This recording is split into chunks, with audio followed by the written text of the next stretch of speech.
جس سے آپ حسد کر رہے ہیں اس کو پھلتا پھولتا دیکھنا آپ پسند نہیں کرتے. اس کو کوئی بھی عزت ملتی ہے یا کوئی مالی آسودگی ملتی ہے تو آپ پریشان ہو جاتے ہیں اور آپ اس نعمت کا زوال چاہتے ہیں.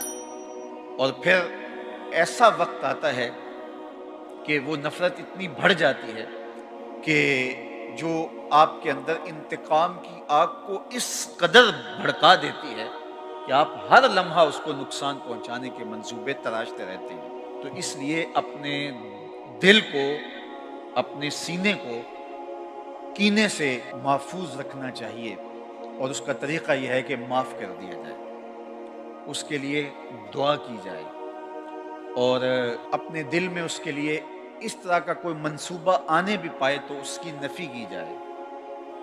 حسد کو پرورش نہ پانے دیا جائے. بے کینہ سینہ یہ مومن کی زندگی کا جمال ہے، جس سے آپ بدلہ لینے کی طاقت نہیں رکھتے. اس کو نقصان پہنچانے کے لیے دن رات کوشاں رہے، منصوبہ سازی چلتی رہے، اور اس کو اذیت دینے کے درپے رہیں تو یہ کینہ ہوتا ہے. تو اپنے سینے کو بے کینہ کرنے کی کوشش کیجیے، اور اس کا طریق یہ ہے کہ معاف کر دیجیے. ایسے لوگ بھی ہوتے ہیں برادری میں، خاندان میں، اعزاء و اقربا میں، آپ کے کاروباری دوستوں میں، کہ جن کی شر سے بچنا بڑا مشکل ہوتا ہے، اور آپ ایک فاصلے سے رہنا چاہتے ہیں. وہ ایک امر آخر ہے، وہ کینے کے زمرے میں نہیں آتا. یا کسی نے آپ کو کوئی ایسی اذیت دی کہ جب وہ سامنے آتا ہے تو آپ کو اذیت بھرے لمحے یاد آ جاتے ہیں، تو ایسے شخص سے پہلو تہی کر لینا اور تھوڑے فاصلے پہ رہنا یہ کینہ نہیں ہوتا. حضور علیہ الصلوۃ والسلام نے حضرت وحشی سے کہا تھا کہ میرے سامنے نہ بیٹھا کرو، ایک سمت بیٹھا کرو. جب تم سامنے آتے ہو تو مجھے اپنے چچا حمزہ یاد آ جاتے ہیں. اور میں آپ کو یہ کہوں کہ اللہ کے بندے تو دشمنوں کے لیے بھی سینوں میں کشادگی رکھتے ہیں، اور ہم اپنوں کو توڑنے میں لگے رہیں اور تقسیم در تقسیم کے عمل سے گزر کر کے امت کے ٹکڑے ٹکڑے کر دیں، تو کیا ہمارے پہ ہمارے آقا خوش ہو سکتے ہیں؟ شنیدم کے مردان راہ خدا، دل دشمنا ہم نہ کر دن تنگ، ترا کے میسر شوادی مقام، کہ با دوستانت خلاف است و جنگ. سعدی شیرازی کہتے ہیں ہم نے تو سنا تھا کہ جو مردان خدا ہیں وہ دشمنوں کا بھی دل نہیں دکھاتے.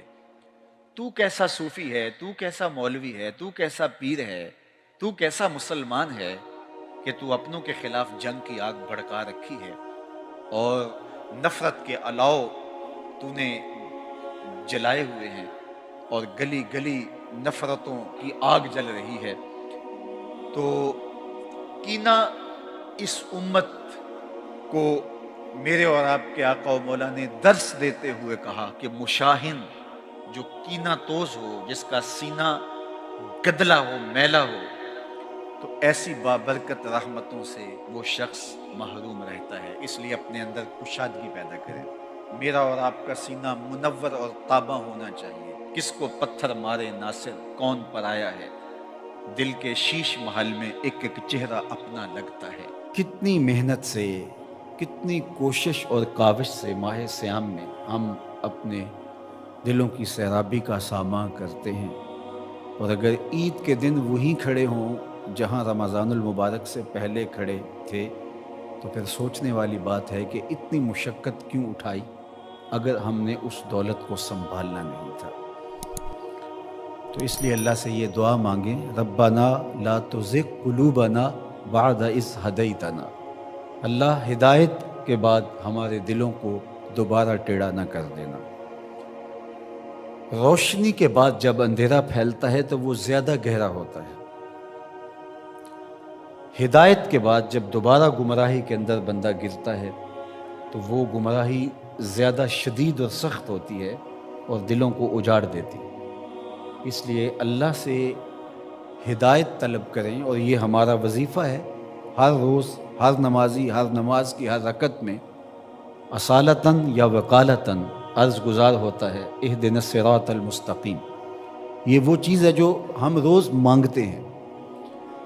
لیکن اس مانگی ہوئی چیز کو، جس کو ہاتھ باندھ کے جھولی پھیلا کے طلب کیا، آوازیں لگا لگا کے جس کو حاصل کیا، اس کو پھر یوں ہی نہیں چھوڑ دیا جاتا، قیمتی چیز کی حفاظت کی جاتی ہے۔